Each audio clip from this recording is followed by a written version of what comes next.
आपकी ब्रांड के लिए कोई ब्रांड एम्बेसडर है ही नहीं, आप खुद ही एक ब्रांड एम्बेसडर हो। ऐसे आपने बात की थी, एक इंटरव्यू मैंने देखा था कि 3-4 लोग ही थे, अपने एमडीएच, आप और एक मैं भूल रहा हूँ, रामदेव बाबा हाँ जी। रामदेव बाबा जी, हाँ। और हमारे गुजरात में भी ये सिलसिला अब चल रहा है कि सींग तेल, आपको पता है ग्राउंड नट ऑयल आता है ना जो हाँ, मूंगफली का, हाँ हाँ उसमें लोग अपने आप को ही चेहरा रख रहे हैं। हाँ, बिल्कुल। तो आपको ये विचार कहाँ से आया कि ये मॉडलिंग में जाना है इसीलिए आप नहीं, ऐसा नहीं है सर। मेरा ऐसा कोई ब्रांड एम्बेसडर बनने का बिल्कुल भी कोई नहीं, अच्छी बात है। ख्याल नहीं था।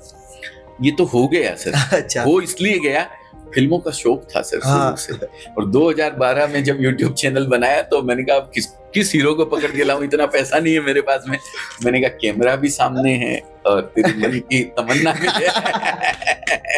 एक वो रहता है डर सा, हम बोल सकते हैं।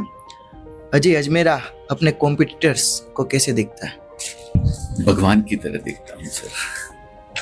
वो एक किसने कहावत कही है, मुझे याद नहीं उनका नाम, कबीर है कि रहीम है या सूरदास जी हैं, किसी ने कहा है कि निंदक नियरे राखिए आंगन कुटी सवाए, बिन साबुन पानी बिना निर्मल करे सुहाए। मतलब इसका तात्पर्य ये है कि आपकी निंदा करने वाला आप अपने पास रखिए, वो आपको आपकी कमियां बताएगा, तो आप अपने आप, कोई अपना तो अपने को आपकी कमियां नहीं बताता है सर।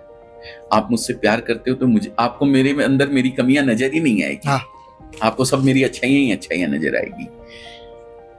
एक कंपटीटर भी एक ऐसा ही है सर। वो कुछ अच्छा करता है तो मतलब कहीं ना कहीं आपको अपनी कमी नजर आती है कि अरे यार वो मेरे से आगे जा रहा है, या वो मेरे से कुछ अच्छी क्वालिटी दे पा रहा है, मैं क्यों नहीं दे पा रहा हूँ, भाई मुझमें क्या कमी है ऐसी।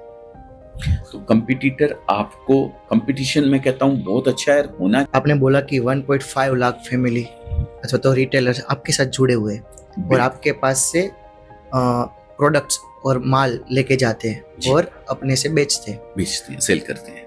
0.1% या तो फिर उससे भी कम ऐसा चांसेस है कि वो डिफॉल्ट हो गए, मतलब बेचा नहीं जा रहा है, तब अजय अजमेरा क्या करते हैं? देखिए, मैं एक एग्जाम्पल देता हूँ बहुत छोटा सा, और ऐसा हुआ भी है सर मेरे साथ में। एक लेडीज के घर में 6 महीने बाद शादी थी।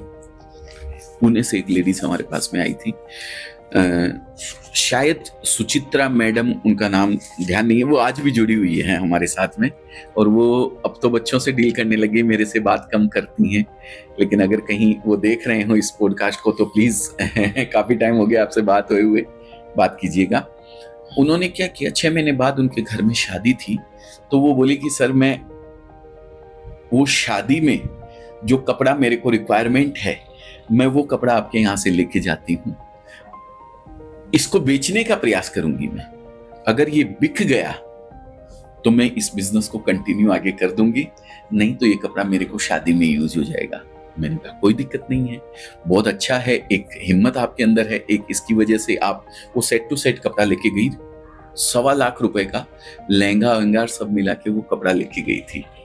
15वें दिन वो पुणे से वापस आई मेरे पास में, बोले एक ही कस्टमर 75% कपड़ा इसमें से ले गया है बोले, और वो आकर के दोबारा कपड़ा लेके गई। आज वो अच्छे से कंटिन्यू उस बिजनेस को कर रही है। उन 200 लेडीज का जो मैंने जिक्र किया था कि शॉप में कन्वर्ट कर चुकी है, वो भी एक लेडीज है उनके अंदर से, आज बड़ी शॉप में कन्वर्ट कर चुकी हैं वो। तो कोई जरूरी नहीं है कि भाई आप कपड़ा ले जाके, ये कपड़ा ऐसा है सर, हर घर की नीड है, हर इंसान की रिक्वायरमेंट है सर।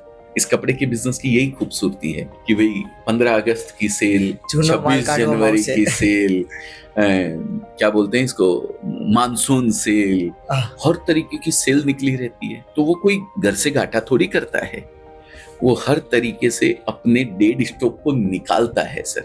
लेकिन हर कपड़े के बिकने का एक समय होता है, ये चीज जरूर ध्यान रखनी चाहिए। ऐसा नहीं कि आज आप कपड़ा लेके गए हैं और आपको 2 कस्टमर ने मना कर दिया, नहीं ये तो मुझे पसंद नहीं आ रहा है, आपकी हिम्मत टूट गई, बोले अब मैं क्या करूं, अब तो मैं फंस गया। तो ऐसा नहीं होता है, समय आता है कपड़ा बिकने का, 2 की पसंद नहीं हो सकती है, आने वाले और कस्टमर जो है आपकी कपड़ा पसंद करेंगे। लेकिन एक बड़े लेवल पे जब आप कहीं पहुंच जाते हो तो इस तरीके की दिक्कत अगर आपको आती है, हम बैठे हुए हैं, हम आपको पूरी तरीके से उस कपड़े को बेचने में सपोर्ट करेंगे कि कैसे आप उस कपड़े को बेच सकते हैं। सर तो आपसे घबराने की जरूरत नहीं है। हाँ, मेंस वेयर बेचते हो अभी? हाँ जी, बिल्कुल बेचते बिल्कुल बिल्कुल सर। ओके। और हमारा एक ब्रांड है मेंस वेयर का, अफसर। अफसर? हाँ, अफसर, ऑफिसर क्लास नहीं होती, अच्छा। उसको अफसर बोलते हैं। तो अफसर एक ब्रांड है। अभी हम फ्रेंचाइजी भी उस अफसर ब्रांड के नाम से लॉन्च करने जा रहे हैं। जैसे अभी हमने एक किड्स वियर का स्पेशल ब्रांड लॉन्च किया है, little wings. Little wings. Little wings, Okay. Little wings. Youngster को पढ़नी चाहिए, खासकर कॉलेज के युवाओं के।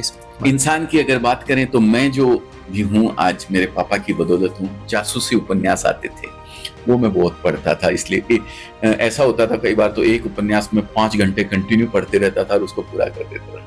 लेकिन फिर कुछ अच्छी बुक्स, ये पढ़ने की आदत वहीं से थी। अच्छी बुक्स जो वो भी अच्छी होती थी, स्टोरी रहती थी उसके अंदर। लेकिन अच्छी बुक जो आई मेरी जिंदगी के अंदर, पहली बुक 2011 के अंदर मैंने पढ़ी थी, सीक्रेट, द सीक्रेट। आपने सुना होगा नाम। उसके बाद तो बहुत सारी बुक मैंने पढ़ी है, लेकिन पहली बुक वो थी और वो जरूर पढ़नी चाहिए। मैं मेरे बच्चों को ऑफिस के अंदर मैंने लाके रखी हुई है। अगर कोई बुक का शौकीन होता है तो मैं उसको वो गिफ्ट करता हूँ। अच्छा, आज भी हमारे पास एक बुक है आपके लिए, लेकिन थैंक